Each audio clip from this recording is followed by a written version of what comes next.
C'est parti pour cette finale, retour de Ligue Butagaz Énergie ici aux arènes de Metz. Le Metz Handball a 2 buts à rattraper par rapport au match aller. Les Messines poussés par leur public vont essayer de renverser la tendance et c'est par leur cœur, leur orgueil, les Brestoises vont tenter de résister. Le 7 avec la source, le changement de direction de Coralie Lasource qui marque le premier but de cette partie. De Paola, le passage de bras et encore une fois le ballon qui est touché par Sandra Toft mais qui finit au fond. Eh bien c'est Metz qui repasse devant, 2-1 avec Louise Burgard, Grazadi, oh, magnifique cette passe de tir, c'est complètement tourné pour l'étape ou pas et derrière la lucidité pour venir finir le travail devant Sandra Toft. 4-2 pour le Metz Handball, mais ça rattaque très vite avec Constance Moni qui trouve le coin long victorieux dans la lignée de sa bonne deuxième période. Constance Moni avec Grazadi qui va au bout, le décalage avec Laura Canor et elle va faire des cauchemars de Sandra Toft qui a sorti 3 tirs à l'aile sur Laura Canor et l'élire Messine. Hélène Fosque. Ah oui, au moment où il y avait eu l'attention sur toutes les joueuses, tout était surveillé. Il n'y avait que cette dernière option à prendre pour Hélène Fosque avec succès. Ouais, ce tir, c'est un modèle d'école. Vous avez vu comme elle a enroulé son bras, le poignet au dernier moment pour le remonter en lucarne. C'était magnifique. Burgard! Voilà la Louise Burgard que les supporters du Metz Handball aiment voir, lancée, déterminée, puissante et précise. Ah ouais, ça faisait vraiment depuis le début du match qu'elle avait envie de lâcher son bras, de lâcher les chevaux, mais que pour l'instant ça ne passait pas. Celui-ci, il était propre et net, en pleine lucarne. Il y avait tout ce qu'il fallait pour battre Sandra Toft. Allez, la dernière possession, 11 partout avec Tony Lossette. Le ballon capté par Ivana Kapitanovic. Elle n'aura pas suffisamment de temps pour Adriana Cardoso. On va rester là, Amélie, sur ce score de 11 partout. On l'a dit, le suspense était entier avant cette manche retour. Il est tout autant. Allez, c'est parti pour cette deuxième période avec l'engagement pour les Brestoises avec Ouattanea, Carlson, l'impact, appel de pied, impact en lucarne pour Yenny Carlson, ça pour le BBH. Elle adore ces tirs en demi-centre. Et la réponse dans la foulée d'Orlan Canor, on ne veut rien lâcher de part et d'autre et c'est tant mieux pour le spectacle.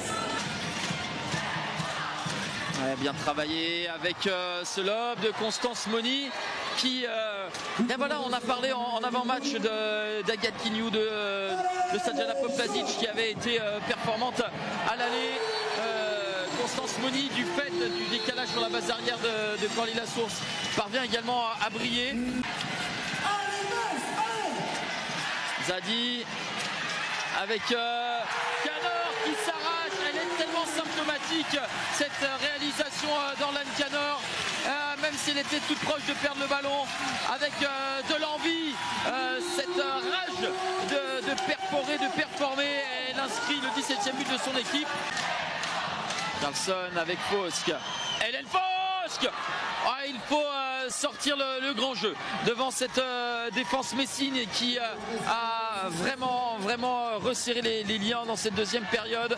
Lorsque Brest parvient à marquer, c'est au prix d'exploits incroyables. Tout à l'heure Carlson, ici Fosque. Oui, la précision des tirs en pleine lucarne avec de la puissance. Autant dire s'il y a des facteurs associés pour battre Kapitanovic. Quelle finale, Josselin. J'ai déjà une palpitation là. Tant elle nous captive par ce qu'elles font. Oh, Louise Burgard, eh bien on avait eu les lucarnes façon suédoise, façon norvégienne. La voici en mode danoise, Louise Burgard. avec Carlson face à Grazadi. Oh, elle a tenté encore une passe compliquée.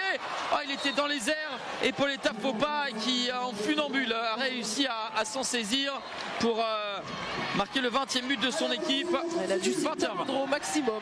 Après cette touche de balle de Méline Nokandi, il fallait aller le chercher ce ballon à une main et ensuite après contourner la gardienne. Tu regardes. De Paola avec Sarah Bouktit.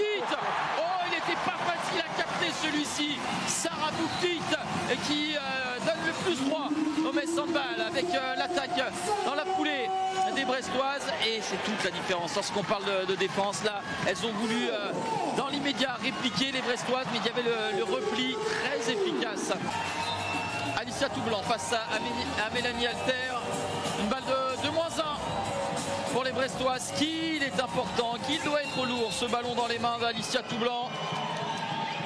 Une première feinte. Allez, l'échec, ou plutôt l'arrêt de Mélanie Alter, où ça risque de compter. On l'avait dit dans le camp d'en face, hein, les échecs de Grazadi, de Tamara Horacek dans cet exercice. Là, c'est Alicia Toublanc qui bute sur Mélanie Alter, qui a une grande envergure, surtout à ce moment-là du match. On le précise et on le précisera au fil de ces dernières minutes.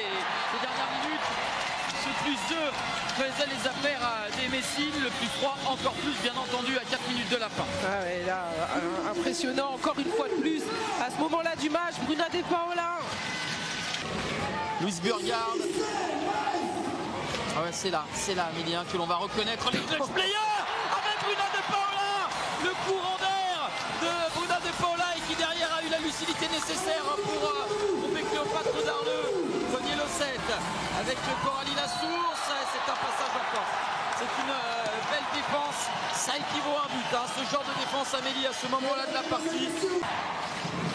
Carlson avec le service pour Sadjana Poplazic. Et c'est terminé.